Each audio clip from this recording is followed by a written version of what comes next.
Look at this. I thought I had lost this book. My little diary, my notations, my lectures I had prepared for basically what will become the class I made, Make Art Do You Love. I have almost finished this book, and in the fall of last year, I lost it.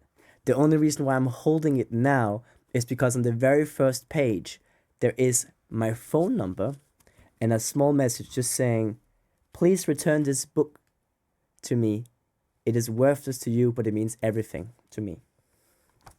And wow, it's like it's such a to have it back in my hands because I had basically taken all these information and written it down so I wouldn't have to think about it and not have to hold it in my head. And seeing it like this again, I had basically forgotten most of it. And so the best parts are probably already in my lectures from the class I made, Make Art to Your Love, which I'm continuing into this year. But there was so much extra stuff that I couldn't fit in anywhere. And I just want to read you a page. I love this concept. I don't know if it's necessarily original, but I just like the way the metaphor handles.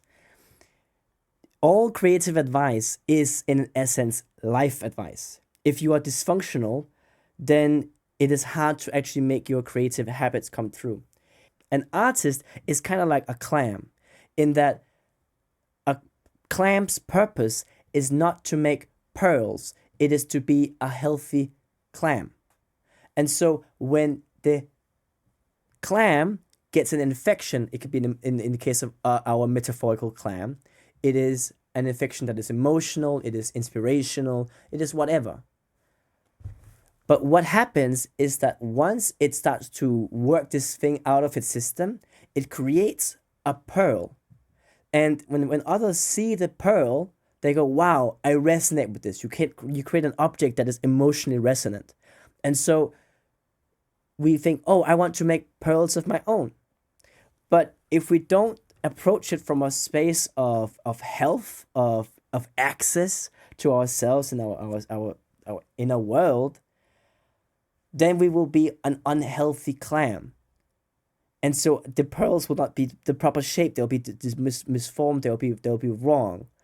And so if we only focus on my pearl is the wrong shape. My pearl is doing the wrong thing, and not am I a healthy being making this happen? Then we are stuck.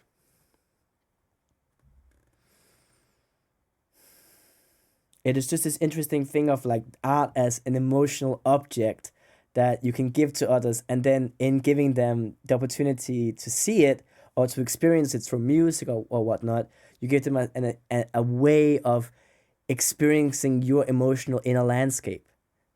And I think that's a really good like point. And when I've talked to my students about this, like, hey, are you a healthy clam? You healthy clam right now. Don't focus on the pearls. What's going on with you? Then most of the things that are actually keeping us from making the work happen is because we are dysfunctional, that we are kind of only focused on the output and not the input of like what is surrounding us, what is alive. And so I have quite a lot of work to do to digest this book again because I'm reading through the pages. I basically forgotten the whole thing, which is super exciting. There is, as far as I can see, more than 8 lectures I fully wrote in this book that are just ready to go. And I made them with the intention to put them in my class, but I already wrote the class now. I had to rewrite it all. So I'm just going to put this out for free. And you can look forward to them probably sometime around March and April. Put your name in your thing, okay? Put your name in your book. And please let your sketchbooks always return to you. And let your ideas challenge you and bring you into a greater space. I'm so happy. All right. Have a good weekend and enjoy yourself. See you soon.